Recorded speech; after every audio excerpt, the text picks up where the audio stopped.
Hello, everyone, and welcome to another episode of For You from Eve. We are back with another guest episode today. You guys know I've been trying to get back into my guest episodes recently, and I'm so excited for today's guest episode. I have Katie here today, and I've been binge reading her book, Want Yourself, recently, which is all about shifting your self talk underneath the strength in who you were all along. You guys know I'm always talking about the self-love journey and the healing journey, and there's no one better to have on right now than Katie. So, Katie, do you want to do a little introduction? Who you are, where you're from, what you do, all that good stuff. Yeah, so my name is Katie Horwitch. I am a writer, a speaker, a mindset coach, a self talk activist. I have been doing work around helping people shift their negative self talk for over a decade, close to 2 decades. And Wow. I'm the founder of a platform called WANT, which stands for Women Against Negative Talk. And it's a platform that gives people tips, tools, motivation, inspiration, resources to shift their negative self talk patterns. And like you said, I am the author of the newly released book, Want Yourself, Shift Your Self Talk, and Unearth the Strength in Who You Were All Along. Yes, and like I said, I've been reading your book, and my audience is mostly females, and I always get so many direct messages about self talk and confidence because I feel like going into your 20s, exiting your 20s, and going into your 30s, insecurities, they don't stop at a certain age or when you reach a certain thing. You're always going to be a little self conscious about something. And I know for myself, starting my 20s now, it's one of those things where I've gained so much confidence compared to when I was 17 or 18, but I still get that kind of like crept in insecurity sometimes where I'm like, Mm-hmm. what is this in my head? So before we go into what is negative self talk and all that stuff, what got you into this space? What made you want to help women with the way that they viewed themselves? Yeah, it was really, I was pretty much exactly around the same point in my life that you're in right Hmm. now. So, like, I love that we are talking about this. I grew up with actually a lot of self confidence, but the lens that I viewed the self confidence through, I describe it as all murky and scratched up because I grew up like born in the 80s, child of the 90s, like firm millennial here.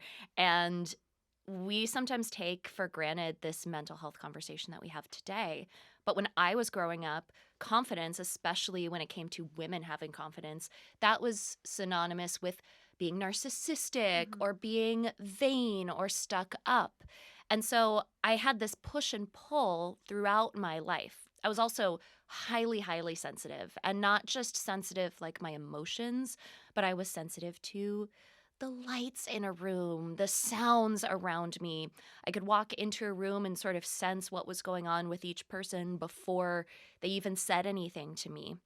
And that high sensitivity, when I was in college, sort of started to work against me, where I felt like I was so out of place, out of my lane of control that I was used to.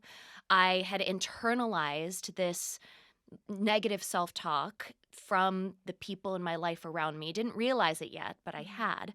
And I developed a whole host of eating disorders, body image issues, and what was going on at the time for me was sort of like this big Venn diagram of all of these different mental illnesses. And that wasn't being talked about back then. And so I was actually in a voice lesson because I was a musical theater major. My voice teacher called me out on it and she was like, I don't know what's happening with you, Katie, but you have to get it under control because it's starting to affect your voice. And now, like, as a writer, I just Yeah. see all of the metaphors there. And so I started to get really curious about what had gotten me where I was at that point. And what I realized was, like I said, I had been internalizing this negative self talk from the people around me, from the world around me, my entire life. And it had become habitual for me. I'd become fluent in this language. So, of course, when I got to a point in my life where things felt really, really hard for me, that was the thing that I was used to. It was the habit that I had built. And I realized that if I wanted to move forward, I had to get underneath not only what was going on and the habits that I had built, Mhm. but how I could move forward in a real, lasting way. Yeah, and I like how you said when you walked into a room, you were very aware of like the lights, the noise, the people around you. And I feel like that's a good description of just like living in your head where you don't know where your feet are. And like Mm. I feel that way too. And like you said, it wasn't talked about. Even when I was growing up, it wasn't really talked about. I feel like until like quarantine time, that's when people were like, wait, what Yeah. is going on? Because we're all stuck at home by ourselves and you're starting to realize a lot. And that's when people started to talk about it. And it is a little bit uncomfortable for some people. And I actually just recorded this past guest episode where, my guest was saying, like, for women now, we talk about it, we do these shows, we talk to a female audience. And she said a lot of things that men struggle with is they don't have that space yet. So, like, we're kind of still Yeah. breaking into it as women, but there's still men who haven't really been able to have that, like, comfort space. And I love how we're comfortable enough to talk about this now because it honestly, it really has had such an outbreak when people have realized what happens when you don't talk about it. Mhm. And I feel like there's also a big difference between it being normalized versus it being romanticized. And I feel like social media sometimes can romanticize mental illnesses and be like, I have anxiety. But really, like, I'll see a friend be like, I have anxiety right now. And I'm like, no, you don't. Like, you're just stressed out about one little thing. And then they're like, oh, yeah, that's true. And it's like, it's getting romanticized in a way too. What's kind of your opinion with the way social media is reconstructing mental illness and the way they're reconstructing this negative self-talk versus what it's actually like? Yeah. I mean, I think that social media has done a lot of good. I Mhm. mean, the fact that people are talking about things like anxiety to begin with, Yeah. like, that is revolutionary. That is incredible. And also, I think the way that social media is sort of engineered is to make things as sound biteable as possible, Mhm. and it boils things down to the lowest common denominator when you're talking about things that actually are really nuanced, really individualized. And so, what can end up happening is, I love that you said people romanticize it. I think that people can romanticize that, or they can go on the opposite end and they can think, oh, well, if I just do this, then my life is going to be fixed and it's Yeah. going to be amazing. And that's just not how life works, because life is complicated and we are humans and humans are complicated, which means that what we need to move forward is also going to have to address the complications and the nuances of who we are. And so I think that while social media can do a lot of good, I think it's important for us as we move forward with social media, especially people like you or people like me who are talking about these things, being really intentional Mhm. with the words that we're using and making sure that we're not oversimplifying, overgeneralizing things that are going to end up making people feel like, well, this person said I should just do this. I just did that and it's not working. So there must be something wrong with Yeah. me, you know? Yeah, I agree. Like you said, even people are like, just do a face mask and take a shower and do this, like meditate for 10 minutes Hmm. and you'll wake up fine. And it's like you could wake up in a better mood, but if you're still having those anxious thoughts, you might be like, oh no, it didn't like fix me or, whatever. Now there's something really wrong with me. And I feel like a lot of the time, like you said, social media is a great thing because it's giving a lot of resources on how to deal with these things if you struggle with them. Hmm. But it's also having people diagnose themselves with something where they Yeah. just think, oh, if other people have this, this might be what I have. And I feel like it's always better to be safe than sorry. And there's nothing wrong with meditating and, doing self care, whether you have something or not. But I do agree with the fact that social media has played more of a positive factor, I would say, than a negative factor. I think social media is only really negative if you let it be, if you let those hate comments matter, if you're on that like negative toxic side of like your For You page, if that's where the algorithm takes you. But I know for me personally, and especially what we do with work, social media has helped us so much. We probably wouldn't be here today if it wasn't for social media. So Yeah. it's helped in so many ways too, and it does help to even have these conversations. And before I even had you on, I had, posted on my story like, what do you guys want me to ask? Like, Mhm. it helps to engage people in conversation, which I Yeah, love. it's the social part of Exactly. social media. And there are studies around this. There are Mhm. studies that have shown that if we are actually using social media in a social way, like how we would socialize out in the real world, it can actually have positive mental health benefits. Mm-hmm. It's when we lean into the media part of it, of just like constant consumption, where we start to get into the comparison trap, where we start to go down really harmful rabbit holes that can be harmful not just for our own mental health, but and we can talk about this later because it has to do with self-talk, but Yeah. like the way that we interact with people out in the world. Mm-hmm. Like it can really create that sort of binary of good versus bad, evil versus like the hero, because those are really, really simple things that if we're consuming things as media, like we see that in movies, we see Yeah. those archetypes, and that's where I found things can go down a really dark path. Yeah, I agree. And like you were talking about self-talk before, how would you kind of explain self-talk to someone? And if people are listening and they're like, "Oh yeah, I definitely have negative self-thoughts." How do they fix that? How do they stop that? Because obviously it's so much easier said than done. And you could decide today I'm not going to let it get to me, but then tomorrow morning you can't really control the thoughts. You can really only control the things you do about it. So what is your advice for people who want those thoughts to just stop overall? Yeah. Well, I think that I love that you started with what is self-talk, because Yeah. sometimes people are like, I don't even know Yeah. what that phrase means. So, I describe self-talk as the story that you tell yourself 24/7 as you walk through the world. So, it's the narrative that you've got going on that tells you who you believe you are and how you believe you should interact with the world around you. And Mm-hmm. it's not inherently positive or negative. It's information. It's what we do with that information that informs what we do next and next and next and next. So what I found really, really interesting when I was writing the book and doing research is that there's actually a whole subset of people who do not experience their self-talk as words, as like talk itself. Are you an internal monologue person I don't or know. okay, I think yeah. so. Like talking in my thoughts? Yeah. Oh, for sure. Okay, so Yeah. yeah, me too. I Okay. just have this internal monologue Me going too. all of the time. But Mm-hmm. I was actually just having a conversation with someone who she said, I am more of a feelings person. So some people experience their self talk, if you will, Mm-hmm. as feelings or in visuals, like a movie playing out in their mind. So, what's really interesting is that a lot of times when people talk about shifting their self talk, they jump straight to the talk part. Yeah.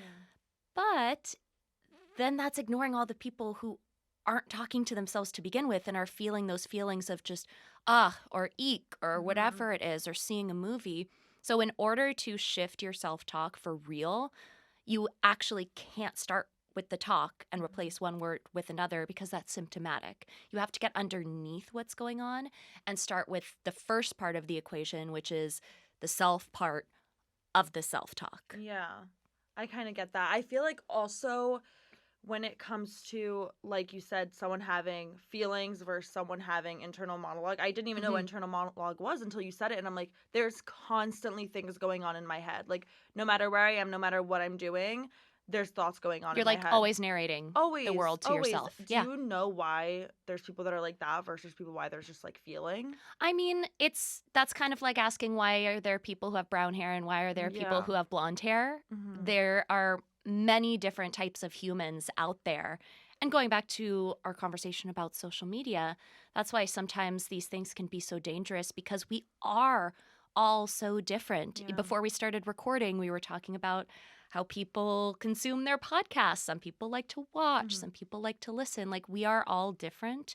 And I think when we recognize that, that's when we can start to free ourselves of, if I didn't do this thing properly, then I must be bad. Or this idea of, I did this thing and it didn't work, so there must be something wrong with me. Mm-hmm. Once we start to get underneath and get to that self part of self talk Yeah. and figure out, okay, well, what is the truthiest truth of who I am? And then how do I be proactive with that sense of self? So, not just like let that sense of self live on the inside and then try and pretend on the outside. How do I let myself live out loud, if Mm-hmm. you will?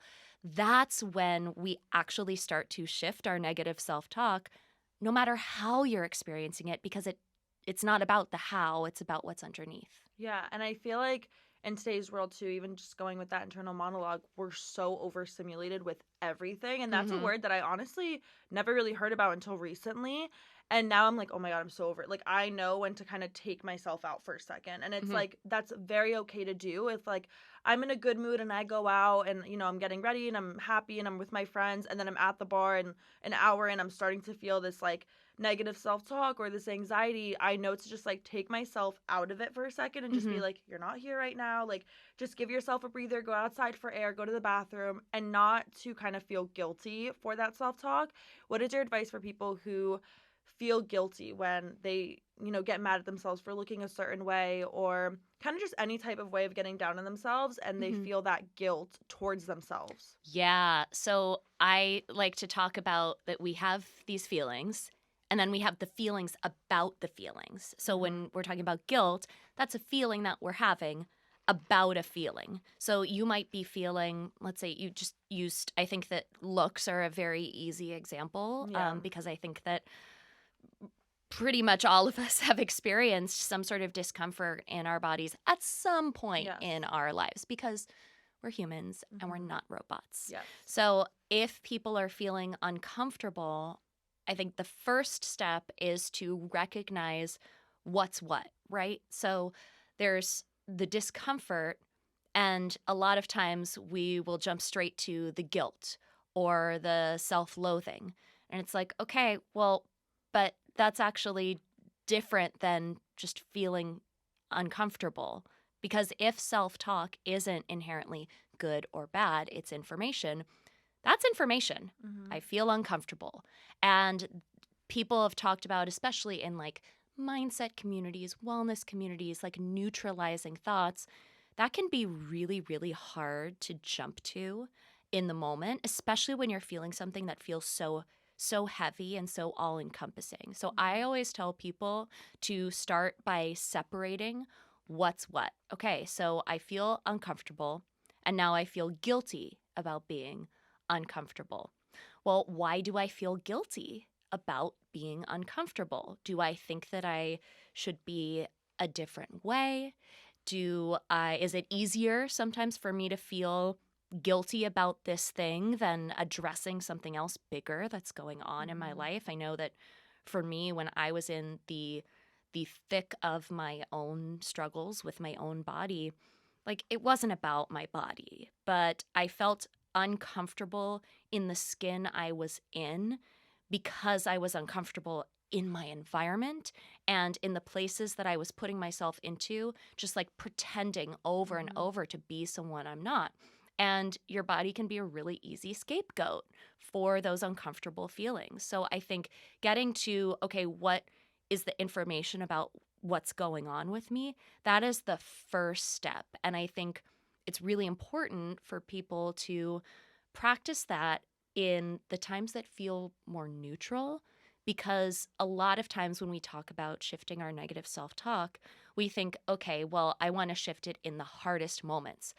It's going to be really freaking Mm-hmm. hard to shift it in the moments that feel like everything inside of you just wants to lean on habits that you've already developed or just wants to keep you safe. And so, just like building any habit or playing a sport, like you have to practice. And so, if we can start to tease these things apart and figure out what's what in the times that feel more neutral in our lives, then we're doing our future self a solid because once those times come up, we will have built more tools that we have in our toolkit. Yeah, and like you were saying before, I want to highlight you saying when you're in a situation where you're uncomfortable because you're putting yourself in that situation, and you're Hmm. thinking to yourself, you feel guilty because you're like, wait, aren't I supposed to be enjoying this? Like, especially Mm. in your 20s and 30s, like, you're supposed to want to go out, you're supposed to want to drink and go out with friends. And if there's someone that doesn't enjoy that, but she's in a circle of friends that do enjoy that, she might feel like something's wrong with her. And she might be like, well, why don't I like this stuff? So then when I'm at the bars,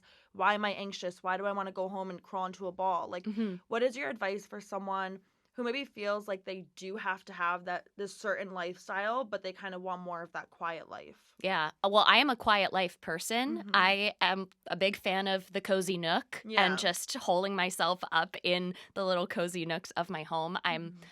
I love people, but I am an introvert at my core, which means that I am someone who starts the day with a certain battery life and it gets depleted as the day goes on. Mhm. And I find for me personally, when I get myself in situations where I feel like, ugh, I feel like I need to go to this thing, but I don't want to. So what's wrong with me? Everybody's going, or I'm in a situation, it feels like everybody's enjoying themselves, but I'm not. I think that, and I've been doing this work now for a long, long time. I think Mhm. this week I actually celebrated my 16-year Wow, anniversary. congrats. Thank you. First thinking of the idea for once. So this Mhm. is like, I've been practicing this for a while. And I think that being able to honor who you are, like I said, it doesn't begin in the moments where you need to, like, you're clinging for that and clinging for that help. It starts in the more neutral times. And so doing sort of a check in with yourself when, if you're feeling depleted at certain times, checking in, okay, well, when do I feel the most energized? Mhm. Or even asking yourself, well, why do I think that I need to be this way? Or why do I think that this person will think a certain thing if I don't do this? Like asking yourself open-ended questions Yeah. and answering your own rhetorical questions. I'm a big fan of that. That can be really useful. Like I know that sometimes I can say to myself like, ugh, like why can't I just get myself together? Okay, well, why? Why can't you just get yourself together? What's Mhm. going on here? Then your brain really likes questions. And so it's going to latch onto that question to start to find answers to it instead of looking outside of yourself to, okay, well, I am comparing myself to this person. I need to be like this. It really all starts, again, like you said, Mhm. easier said than done, but it all starts with being willing to dive in and dig deep and figure out, who am I at my core and how do I want that person to live out loud? And how can I give myself reasons to trust myself?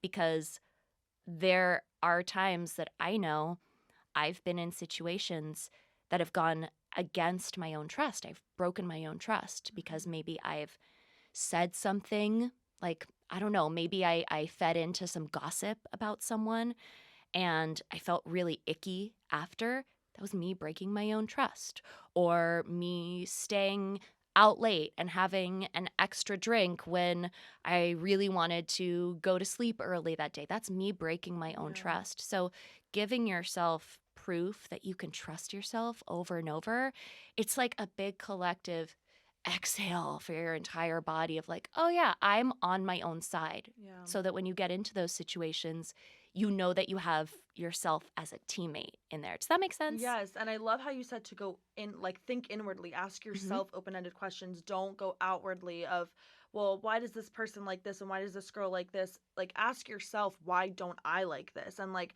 I think that's so important because I always say, I think it's like if you plant the seed and like the flower doesn't bloom, do you blame the flower or do you Hmm. blame yourself for not putting enough water into it, for not putting it in the sun enough, for not putting it in the right environment? And that's how we have to be with ourselves, instead of getting mad that we're not living life a certain way or enjoying things that we think we should enjoy, you need to look at yourself and be like, am I fueling myself with enough self-love, hard work, all these things to want to do those things? I Totally. know for me, like I went through both where I kind of like liked the quiet life when I was like 18 to like 21 and I was like Hmm. I just want to be home, I don't want to go out.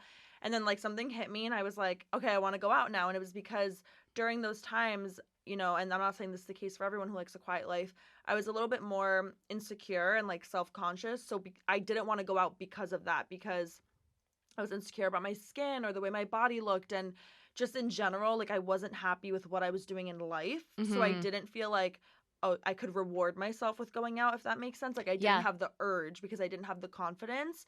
And in the past like year or two, I've gained so much confidence and just like self-love that I'm like, I want to go out. I want to enjoy myself. I want to meet Yeah. new people. Meeting new people is such a big part of your 20s, and if you don't have a good relationship with yourself, that's such a hard thing to like put yourself out there and do. Totally. And I mean, when I went to college, I was like I said, I was a musical theater major, Mhm. and I wanted to go and like get into all of the shows and do the work and then go out and be a successful professional adult. And to no one's surprise except for me, that's not how most people enter their freshman year of No. college.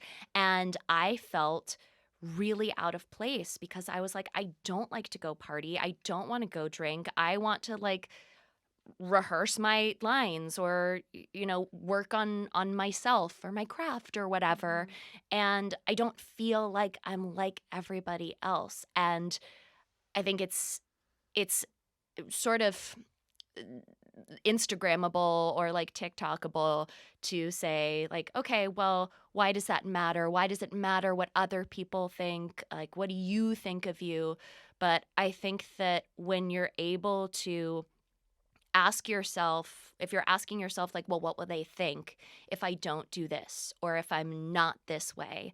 I think following that up with the question of, well, but what will I think? That can be really powerful Yeah. because then you start to just, again, like separate other people's expectations or your idea of other people's expectations because sometimes those expectations don't even exist and you've created them Yeah. in your brain. Separating what's other people's and what's yours can be a really powerful first step if you're feeling like I don't know where I fit. Like the goal is to belong to yourself, to be able to be yourself wherever you go instead of being like this social chameleon. Mhm. And I wish that I had been able to internalize that lesson when I was whatever 17, 18, 19 years old, but I also was able to get curious about that later on, which led me to doing the work that I do today. Yeah, and knowing who you are, you know what you're bringing to the table when you enter a room, and you no Mhm. longer have to question what other people are thinking about you or what other people's intentions are with you because you're content with like who you are, what you do, what you're offering when you get there, and it's so powerful, especially I think for a woman in your 20s if you're getting Mhm. into the work field, a woman in her 30s, like whatever it is, whether you're trying to find a relationship or you're trying to find a job, like when you take back your power, like that is the only way that the path will like open up for you. Yeah, yeah. And it's not a bad thing, and you're not failing if Mhm. those questions come in of No. what do they think, or if you find yourself trying to fit in a mold of what other people want. Like, that doesn't mean that you're failing at the whole self love and confidence thing. Those are natural things because we're humans. We are social beings and we are also like we're influenceable. It's part of the makeup of what makes us humans Yeah. and not a flower or a I don't know, a bear in the woods. Mhm. Like we are meant to be communal beings and sort of bounce off of one another. And so I think once we can stop villainizing these things that feel uncomfortable to us and recognize that they're a part of the human experience, then that opens up the question of, okay, well, then what else? Yeah. So if this is something that is going to happen through the highs, the lows of my life, what can be the constant that I bring to the table that entire time? And that's when you get to the point where it's like, okay, I might think of how other people might want me to be, but I'm also very clear on who I believe myself to be and how I am passionate about being in the world. And like, that's how you build self worth Mhm. because worth is a comparative thing, it has to do with value. Yep. So you've got to feel the value in yourself when you're walking through the world so that you're not just seeing the value outside of yourself because Mhm. that's dangerous. And you're going to be constantly searching if that's what you're Totally. doing. Yeah. I want to talk about your book a little bit. Yes. I was just telling you how one chapter that stood out to me, I annotated your book because this chapter I just loved. And it was chapter 3, Lonely is Love with Nowhere to Go. Hmm. And the reason I loved it so much, and I took You one quote. highlighted Oh, it. yeah. Oh, yeah. For everyone looking. That just made my day. Yeah, no, I'm very like type A with this stuff. Um, one thing that, or two things I wanted to highlight. One was when you said, but to belong to myself, I will also have to be okay with it, which I am not. Hmm. And that's a mindset that I think I keep saying like a woman in her 20s just because that's like me right now. So that's what I see my friends and like people I know going through. But this is obviously for a woman in her teens, a woman in her 30s, a woman in her 40s. Being alone, the Mm-hmm. difference of being alone versus Mm-hmm. being lonely. Can you Mm-hmm. talk a little bit about the difference of those two? Yeah. So being alone is more of a physical thing. Like, we are not alone right now because we are in the physical presence of each other. Loneliness, however, is a feeling, and it's a feeling that you can feel whether you are surrounded by a group of people or you are sitting by yourself. It really actually has nothing to do with the quantity of people that surround you. It's more about the quality of connections in your life. So I feel very connected to you right now. However, it could be a different situation where I could be in here and I have my team member slash friend Jessie to my side.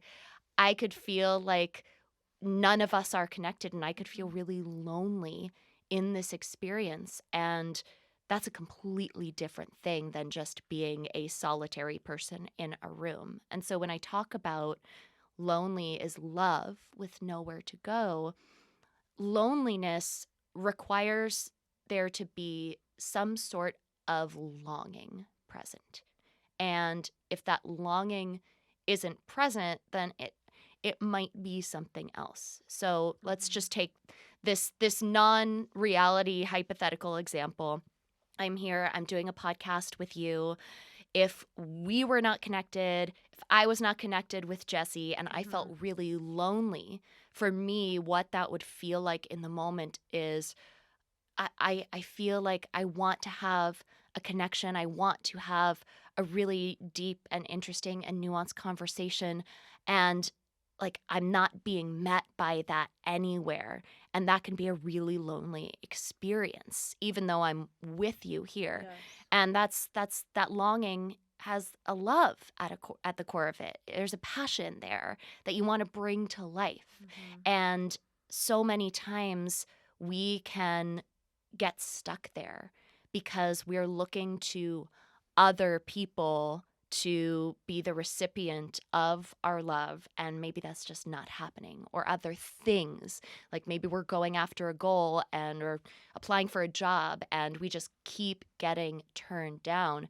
So if someone had told me when I was in like the depths of my struggle that lonely is love with nowhere to go, and so the anecdote must be just give your love somewhere to go, I would have said, screw you. Like, you don't know me. Yeah. But what it can look like in the moment is really pragmatic stuff. Like, first of all, getting to the core of that love. Like, what do I want to experience? I want to experience connection. Okay, well, if I'm not getting it in this scenario, then maybe I can get it by sending a text to my friend that I'm sending with no expectation of them responding. I just want to tell them that I love them. It can be as small as that. Or like, I don't know. I'm a dandelion wisher. Like, you know, the dandelions that grow Yeah. up from the ground, like you make a wish and you blow on them. Mm-hmm. That to me, it's kind of a silly example that but for me, that feels like giving my love somewhere to go, Yeah. because not to make it too ethereal, but that's me making a wish and appreciating the moment and being so present in the moment that I'm not searching, I'm not striving. I am taking that love, turning it in on myself and letting it sort of fill up the moment. So giving your love somewhere to go doesn't have to be in the very scenario that you're feeling that loneliness, Yeah. because what I found in the work that I do, the clients that I work with, the people that I've spoken to, is that loneliness often does not live in a silo, in a very narrow place in our lives. If we are feeling lonely and we feel that at work, it's not like when we get out of work, we're like, all right, well, I don't feel lonely anymore. We carry that with us. And so it's about getting curious and asking yourself, okay, well, where can I get that thing that I'm after? Connection, clarity, shared creativity, whatever it is. Yeah, and do you think for a woman when it comes to wanting to put that love somewhere, Hmm. do you feel like women put that love sometimes in the wrong places because they feel like it needs somewhere to go? For example, a toxic relationship or something. I think as women, as much as I think now it's becoming more normalized for women to hustle and work and all that stuff, but I think at the end of the day, at least for a lot of women I know, and even sometimes for myself personally, I'm like, okay, at the end of the day, I want to be a wife. I want to be a mother. These are just things that instincts we are born with, that motherly nature that we are born with. Do you feel like sometimes a woman puts too much of that love and that energy and that effort into the hope of a guy?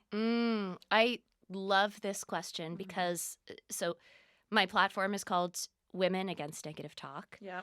And I've had conversations with people of all genders, and particularly men have said, "Well, I feel like this speaks to me too, but it's women against negative talk. So is this just for women?"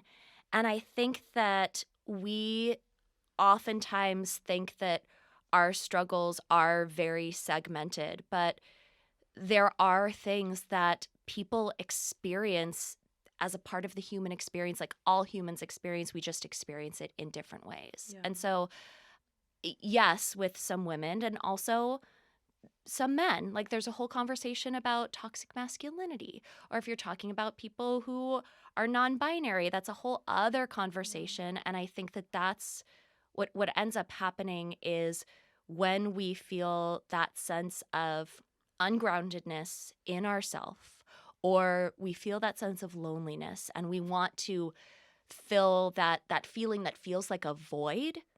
Oftentimes what we'll do is we'll go to what's easiest and what's expected and what we think is going to get us that thing. And so for some women that might be very traditional female roles in society. For some men, that's where you see some men heading down like the toxic masculinity route. Yeah. And that's why in my work, I'm so passionate about getting to the self part of self talk, Yeah. because all of that other stuff, that's the talk. That those are the places to go. Those are the things. Those are the what's. Let's get to the why of how am I feeling? Why am I feeling the way that I'm feeling? And what is actually going to feel the best for me? And maybe that is going to be, well, I really, really, really want to be a mom so badly. That is something that I've wanted since I was a little kid. Some people, that's never what they've wanted, Yeah. but they feel like they have to fit that mold. Some people who've always wanted to be a mom or be in a relationship and be a wife, they sometimes can feel bad. I think there's a conversation that is worth having around this idea that women all over think that they need to be one thing, Yeah. and that one thing is actually different for so many of us. Mm-hmm. So women can want to be a mom, be a wife. They can also want to have a career, not be married, not have kids. It's about honoring not only who you are, but recognizing, well, who have I been made to believe I'm expected to be? And is my desire, or is it an expectation? I don't know if that answers your No, question. it does. And I like how you, even that last part with the expectation verse, like, is this something I actually want to do? Or do I Mm-hmm. only want to do it because the people around me are doing it? Like, there's people my age who are getting married. There's people my age who are, getting out of relationships. Like, Yeah, everyone's on a different timeline. And I think when you see maybe your friend happy in a relationship, it makes you want to be in a relationship because you want to be happy like she is. But then when you see your friend get out of a relationship and thriving and single, you're like, wait, maybe I want to be single. I feel like totally. it's so like that's why when they say like breakup season, like it's contagious. Like you see people breaking up and being single, and it starts to make you think like maybe I'm supposed to be doing that. Like Yeah, like you said before, we are so influenced by the things around us, and I yeah. think especially in this age, trying to figure out who you are. we subconsciously look at how other people are and we're like, is that the lifestyle I want to live? If so, I'm going to follow every step that person took to get to where they are so that I could be where they are too. Yeah. And I think that this is a great conversation, especially to be having like with you and your audience, because a lot of times we get asked the question, what do you want to be or who do you want to be when you grow up until we're about 23, 24, which is really interesting because if you look at the data of products that are marketed to us, a lot of the target demographic to anti-aging products, stuff that is really geared to us fixing parts of ourselves, that demographic is the 24-year-old. And that's the time that we stop getting asked, who do you want to be? What do you want to be when you grow up? So it makes sense that your 20s feel a little bit like you're flying by the seat of your pants because you've spent your entire life up until that moment being asked, what do you want? Who do you want to be? And then you get to a point where it's like, all right, we think you should have it all figured out, and now we're going to go into fixing things. Yeah. And so I think that it's really valuable. I wish that I had had this information when I was 24 because I could start paying attention to it, and I could get really proactive within myself, be like, no, I'm going to keep asking myself throughout my life, what do I want to be when I grow up? Who do I want to be? Because that changes all the time. All of the All the time. time. Do you know the show Lessons in Chemistry? I don't. It's on oh gosh, I believe it's streaming right now on one of the platforms. Yeah. And it's based on a book that was written by a woman who it was her debut novel. She's in her 60s. Like, we have so much life to define and redefine and birth and rebirth ourselves. And I think sometimes our 20s, and I feel that even in my 30s, we can feel like we have this finite time. We have to have it figured out.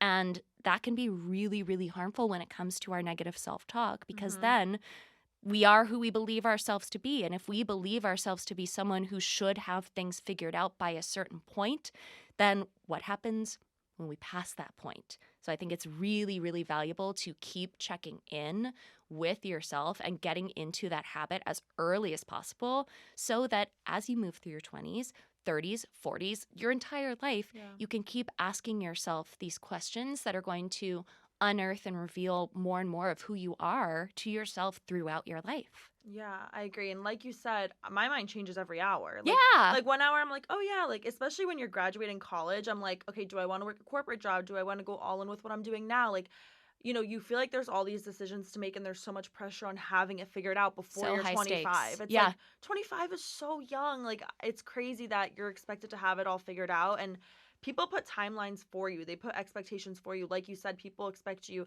to have it figured out at a certain time. Like, I'm Middle Eastern, so I come from like a community of women who get married before they're 25 and have their first kid before they're 25. Yeah. Like, that's what it's like in our community. And so I'm 23, so I'm always getting asked, like, are you seeing anyone? Are you dating anyone? Da, da, da, da. And I'm like, no, I'm not. And they're like, oh, it's okay. And I'm like, I know. You're like, it is okay. I know. I'm still in school. Like, I feel like there's such a stigma around the timeline people give you. And if you let it get to your head, it will get to your head so badly. And that's something I've been working on, is like shutting out the outside noise and just thinking to myself, this is the chapter in life that I'm in. I'm happy. And it's also one of those things where if this is the chapter of life that I'm in, I'm supposed to be in it. So I'm going to enjoy it. If I'm supposed to be single at this age, I'm going to be single at this age. And I was in a relationship for about 5 to 6 years. So me and my significant other broke up when I was 22. And like thinking that I was going to get married in a year or two, and then that ending and being like, whoa, now what? Like, it's a big wake up call when things like that happen to you, whether it's a breakup or you lose a job offer or something happens with school. It's a wake-up call that, wait, that's not the chapter of life I was supposed to be in right now. Like, my book wasn't supposed to go that way. It was supposed to go this other way. And that's kind of goes with what we were saying earlier about trusting yourself and trusting that no matter what chapter you're in, no matter what breaks through or falls through, you trust yourself enough to kind of like pick up those pieces. Yeah, and recognizing like why it is important to trust yourself, because I think that it can be easy for us to just say, well, just trust yourself, love yourself. First of all, You need to know like what and who yourself Yeah. is, and then why yourself is worth loving, worth trusting, what that even means. Like when people talk about having self confidence, for example, people talk about self confidence, and self confidence, if you look up confidence in the dictionary, it actually it says firm trust. Confidence means trust. And so a lot of times we will chase these things like confidence, and we're actually going after the wrong thing. We're going after the look of it instead of the feel of it. So if confidence is trust, how do I give myself ways to trust myself? And that can be the easiest, maybe seemingly silliest things, as I told myself I'm going to make my bed today. It's 9 o'clock. My bed is not made, so I'm going to make it before I go to sleep in an hour or Yeah. whatever it is. Like giving yourself that proof that you are worth trusting. Or self love. I think that a lot of times we get self love and self like completely mixed up because we think that if we don't like something about our appearance, or if we don't like a way that we were interacting in a certain way, we think that that means that we must not love ourselves. But I view self love more along the lines of unconditional love. So if you think of like the people or maybe the pets that you have that you love unconditionally, like, yeah, they're going to annoy you sometimes. Yeah, you're not going to agree with them sometimes, but that doesn't affect the love. So I think it's really, really important that as we're going towards these things that can feel a little pie in the sky, we get super crystal clear on what we're actually going after, why it matters to us, and how we can take the steps to get there along the lines of like building a habit versus I'm only going to do this when I really, really need it. That's like, I'm not a sports person, so I apologize, but that's like, oh my gosh, I was just about to say rehearsal, but that's like not going to practice for football and then saying, okay, well, I'm just going to go play in the Super Bowl. Yeah. It's really hard to just go Yeah. play in the Super Bowl if you haven't been practicing your sport and honing it in the times that feel the most neutral and taking those steps inch by inch before you get to these big times in life, because the big times will happen. They will. But most of our life is made up of these micro moments, and that's when we actually build the core of who we are. Yeah, and it's so funny because I don't think I've ever even thought, do I trust myself? Ever. Like, I've thought of self control, I've thought of self love. Like, I haven't thought of self trust and like how I find it like so valuable to have in a friend or in a partner trust, obviously, in a family member, in any relationship I have outside of myself. Trust has to be there. And I've never actually thought to myself, like, do I trust myself? Like, if I tell myself Yeah. I need to wake up at 8 a.m. tomorrow to get ready to go into the city, do I trust myself to wake up at 8 a.m.? Sometimes I'll tell my sister, come into my room at 8 a.m. and make sure I'm awake because I don't trust myself to do it. So I think it's so interesting. Or even like me and my sister will be like, we're going on clean diets. And then we'll tell my dad, don't buy junk food because if there's junk food, we don't trust ourselves enough around to it. not Yeah. eat it. Like, it's crazy. And it does kind of tie in with self control. Can you control yourself? And self love. Do I love myself enough to take these extra steps? So I love how you're bringing up self trust because I've never thought of self trust before. Yeah, I think that I love that you said I value trust so much in my Yeah. other relationships. When we start to view our relationship with ourself in the same way that we view our relationships with other people, then the game starts to change, because then we start to get into the mindset of, okay, well, what do I actually value? And I think that it can be really easy to say to ourselves sort of this pithy phrase of, well, I'm experiencing negative self-talk, but if I wouldn't say it to a friend, why am I saying it to myself?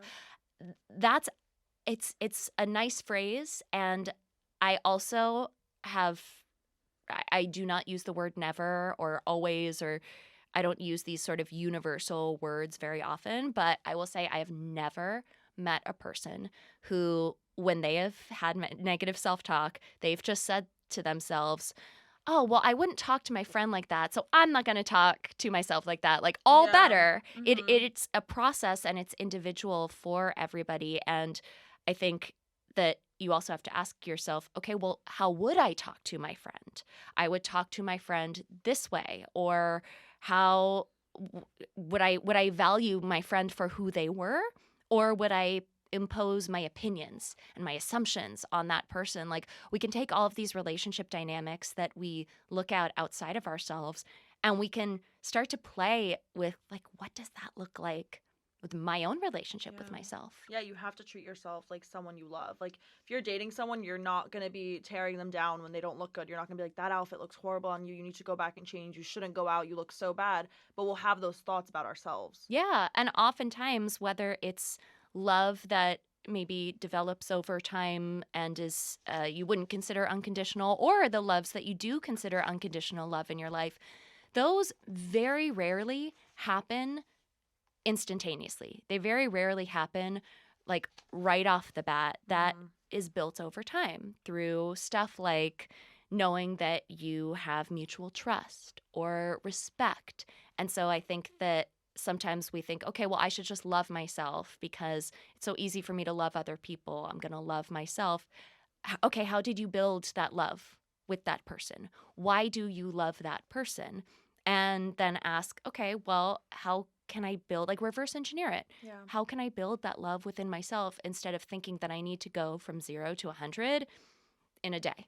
Yeah, and when you love someone and you want the relationship to work, you will go through everything to make sure it works. Like, whether you're going to couples therapy or you start going on more date nights or you Mhm. have more conversations, you take the steps to make that relationship work because you love that person and you love that relationship with them. And it's like you said, it's a mutual thing that you both have to agree on. So when it comes to yourself, you take everyone else out of the equation. If you owe it to yourself, you owe it to yourself to take the steps to love your own company, to not feel lonely just because you're alone. Yeah. Yeah, totally. I think that it is revolutionary when we start to look at our relationship with ourself, like Yeah. capital S, as a dynamic, ever evolving relationship, just like we would look at our relationships with maybe a long term partner. And in a long term partnership, as someone who's been with my husband for, we've been together for 10 years, we've been married for 6 now. Like, love also requires boundaries, Yeah. and self-love also requires boundaries. So you will do things to, you know, make something work or to show someone that you love them, but there are certain things that you won't do. Like, everybody has to have their own boundaries, and those are very specific within each relationship. My boundaries with my husband are very different than my boundaries with my best girlfriend or with my parents or my brother. Like, they're ever evolving. And there's this great quote by someone named Prentice Hemphill, and they say, boundaries are the distance at which I can love both me and you simultaneously. I love that quote. And if we're putting that onto ourselves, then it's like, okay, well, what's like the push and pull between what I think I need to do to love myself and what I actually need? Like, what am I willing to do, and what is a hard no, hard stop? Because those are really important too. Yeah, setting boundaries with yourself is so important. That just Yeah. goes back to valuing the relationship with yourself. Totally. The last point I want to bring up from your Yes. book that I highlighted too, because we were talking about social media before, and I think everything is social media nowadays. You can make a career out of anything with social media. Mhm. And you said social media is like a magnifying mirror for our pre existing social habits. We're more connected than ever, but feeling more disconnected at the same time. Mhm. And I love that because I feel like social media does make us feel so connected as a community. But then when you kind of put your phone away, you feel like alone. You feel like you don't have anyone there because everyone is kind of like through a social presence. So, can you kind of go through what you meant when you wrote that and where it comes from? Yeah. So, how we are on social media oftentimes is at least a glimmer of how we are in the outside world. And the thing that's really interesting about social media is that social media is literally engineered to show us more of what we like, what we want, or what we are interested in paying attention to. And when I talk about social media sort of amplifying however we are outside in the world, I find it really interesting that the people who I notice have the most beef with social media and are like, it's so negative, it's this, it's like trolls everywhere and just like flame wars, whatever you want to call it.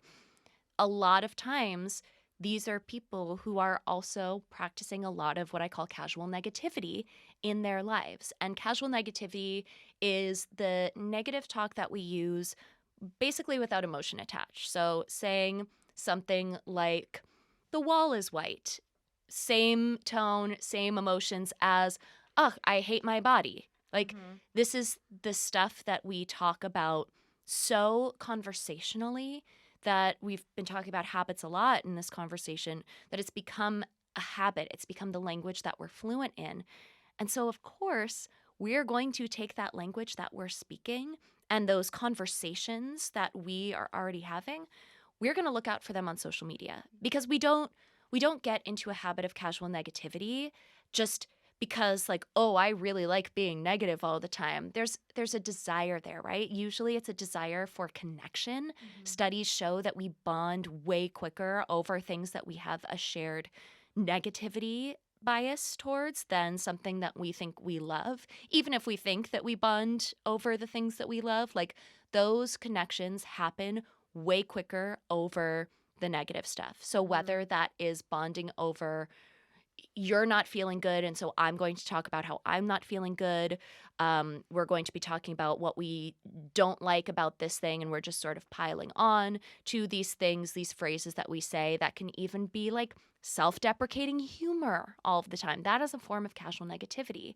And what happens is when we take that onto social media and onto the internet, the problem is that we've lost the nuance of that in-person interaction, and all we're left with is the words and then the feelings that we have on the outside of our phone or computer or whatever it is that we're watching, the feelings that we are left with. And so I think this is like perfect full circle moment, going back to our conversation with social media and leaning into the social part of social media. I think that if you are someone who is feeling like social media is having a really negative effect on your life, on your mental health, I am all for like a mass unfollow or mute or a full social media break. Like, love all of that. And also, like you said, social media is kind of everything now. And so it's everywhere. And so I'm more about, okay, well, how, if this is something that is going to exist, how do I manage its role in my life? And that starts with managing my life outside of social media. And so I think being conscious of the conversations that you have and the stuff that you're paying attention to outside of social media, that can start to shift even what you're paying attention to on social media, because certain things might not seem as interesting anymore because you're not looking for that shared connection over the negativity, you know? Yeah, I love that. And even like your algorithm will notice what you're looking for. Like if you're searching up day in my life, productive day in my life, healthy videos, all this stuff, your algorithm will pick it up. And now you see social media. Like, I know me, I go through social media as inspiration now. Like my Pinterest, my Instagram, because I also had an Instagram cleanse on my personal Instagram where I unfollowed, I think, like 2,000 people, and I removed like 3,000 followers. Oh, that must have felt so good. Oh, it felt so good. I was like, oh, I finally have like a small Instagram. Like, now I post whatever I want because I don't care about who's seeing it. I went private. I was like, I know everyone who follows me. I know everyone I follow.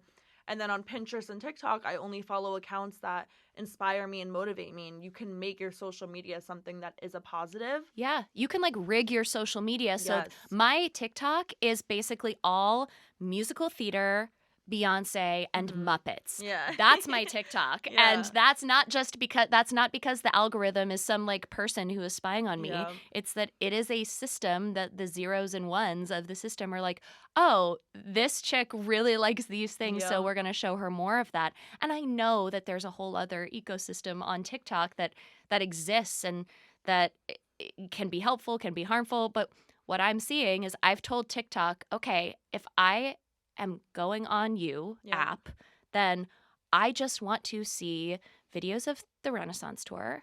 I want to see I saw a musical theater rave the other day. I was like, this is amazing. Like, tell me more. And like Muppet things. And it's a wonderful, wonderful place. And so I think there's so much that in life on social media that is out of our control.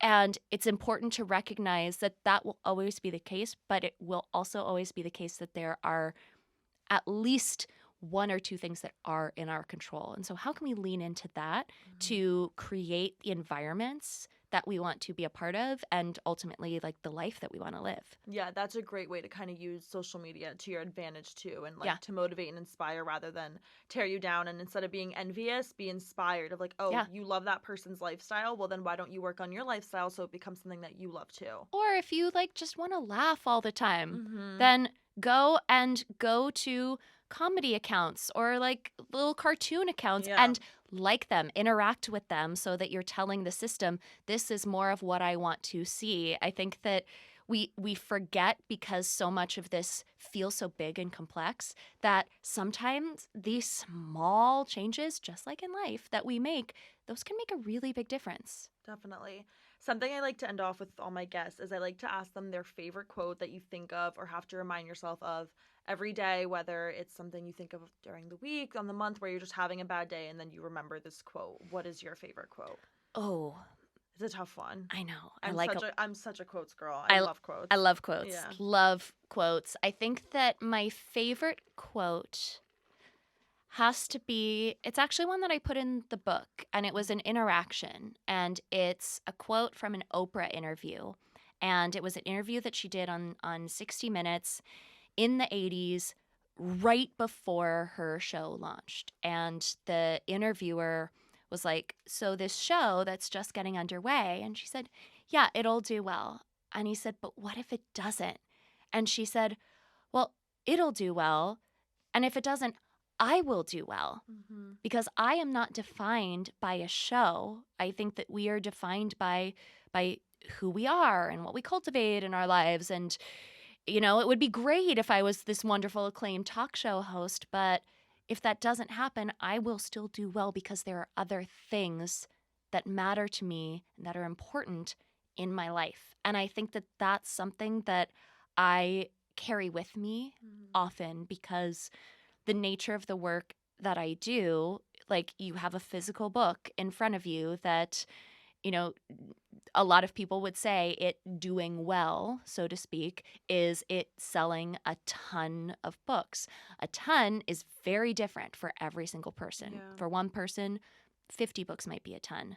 For another person, 50,000 might be a ton. And so I think coming back to the things that matter the most in my life, the things that define success for me as Katie, the human being, who also does all of these other things, I think that is the thing that keeps me the most grounded in myself and the most focused, and keeps me from getting swept up in sort of the chase of things that other people think are success, but maybe I don't at my core, Yeah, I love that. And that also just goes back to who you are, what you love, what you value, because that's different for everyone, what everyone perceives. Like, you can be in the same, we could both be staring at that window and seeing completely different things. Yeah, Which I exactly. love. Tell us all your socials. I'm going to link your socials below and your book, but just for everyone listening so they know where to find you. Yes. Thank you so much for having me, Of by course, the way. you are amazing. So many. I can't wait to like clip everything. I'm like, everything you say in my mind, I'm like, mental clip, mental clip, mental clip. I had the best time with you. Amazing. So if people also had a really good time as they were listening or watching this, they can find me on social media at Katie Horwitch. It's just my name. They can find out more about Want and dig into those tips, tools, resources at womenagainstnegativetalk.com. I am on Instagram. I will say I'm on TikTok, but again, like, I go there for the Muppets and Beyonce and the musical theater raves. Yeah. So I'm not as active on there, but I do love interacting with the people and accounts that I do find on there. And they can find Want Yourself, Shift Your Self-Talk, and Unearth the Strength in Who You Were All Along. As they say, wherever books are sold, they can go to wantyourself.com, find more, find all the places they can order them, and dig in and do this work on their own. I can't wait to see and hear where it takes people. Yes, and I will link it down below for you guys, so everything will be super easy to find in the description. Thank you so much for coming on and meeting me today. It was amazing to record with you. Thank you. I just had the best time.